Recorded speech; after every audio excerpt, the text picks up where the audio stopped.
तो जब हम पढ़ाई करते हैं तो कुछ चीजें कॉमन रहती हैं, चाहे आप रेलवे की एग्जाम दे रहे हो, चाहे आप गेट की एग्जाम दे रहे हो, चाहे आप एसएसबी का फॉर्म भर रहे हो, यूपीएससी का, तो कुछ चीजें ना हमेशा कॉमन रहती हैं। तो वो जो कॉमन चीजें हैं आज उन पर हम थोड़ी सी बातचीत करेंगे। The first P is about productivity, कि कितना हम टाइम अपनी पढ़ाई को दे रहे हैं और उससे हम कितना आउटपुट ले पा रहे हैं, है ना। कई बार ऐसा होता है कि हम 10 से 12 मतलब है ना बिल्कुल गिन करके बैठे हैं, सुबह से इतना टाइम लगा रहे हैं, पर फिर भी अगर हम एंड में देखते हैं तो हम उतने टेस्ट सॉल्व नहीं कर पाते। क्या आपके साथ ऐसा हुआ है? तो ये चीज का प्रॉब्लम है, मेरे साथ भी होता था ऐसा ही। ये प्रोडक्टिविटी की प्रॉब्लम है, टाइम हम उतना लगा रहे हैं पर उतना रिजल्ट नहीं मिल पा रहा है। तो उसके लिए तो एक चीज ये की मैंने कि जितने भी डिस्ट्रैक्शन हमारे एनवायरमेंट में होते हैं, जैसे कि हमारा फोन सबसे बड़ा, उन चीजों को थोड़ा सा मैंने कम किया।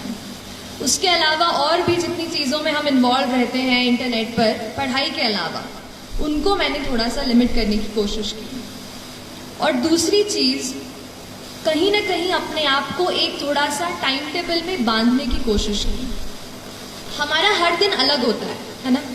कभी किसी दिन पढ़ने का मन करता है, कभी किसी दिन पढ़ने का मन नहीं करता है, लेकिन फिर भी हमको एटलीस्ट 5 to 6 आवर्स मैं कहूँगी, अगर आप किसी भी एग्जाम की तैयारी कर रहे हैं तो कोई भी एग्जाम जो है वो 5 to 6 आवर्स आपको रोज मतलब मैं कहूँगी कंसिस्टेंटली आपको देने की जरूरत है ना।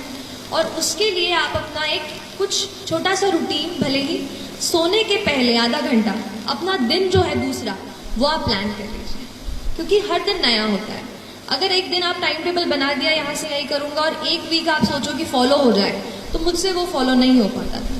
तो मैं ये करती थी कि सोने के पहले थोड़ा सा आधे घंटे में कल क्या क्या टॉपिक्स पढ़ने हैं, क्या क्या चैप्टर्स कवर करने हैं, वो सब एक बार मैं लिख लिया करती थी। जो भी प्रिपरेशन मैंने की उस पर ही बता रही हूँ कि हम सीखते हैं, इसलिए आप खुद अपनी स्ट्रैटेजी, आप अपने आप को पहचान कर अपनी स्ट्रैटेजी खुद बनाइए।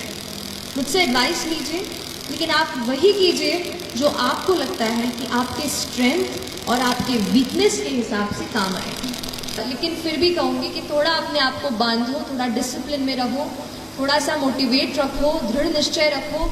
और बड़ा सपना देख लिया है ना तो अपने आप को उसमें पूरा झोंक दो। सोचो कि अब लाइफ में और कुछ नहीं है, जब तक ये नहीं करूँगी ना, ये करूँगा नहीं ना, तब तक कुछ नहीं होने वाला होगा, न मेरा न किसी और। तो उस तरीके का एटीट्यूड, एक फायर, एक वो पैशन अपने आप में आपको जगाना पड़ेगा।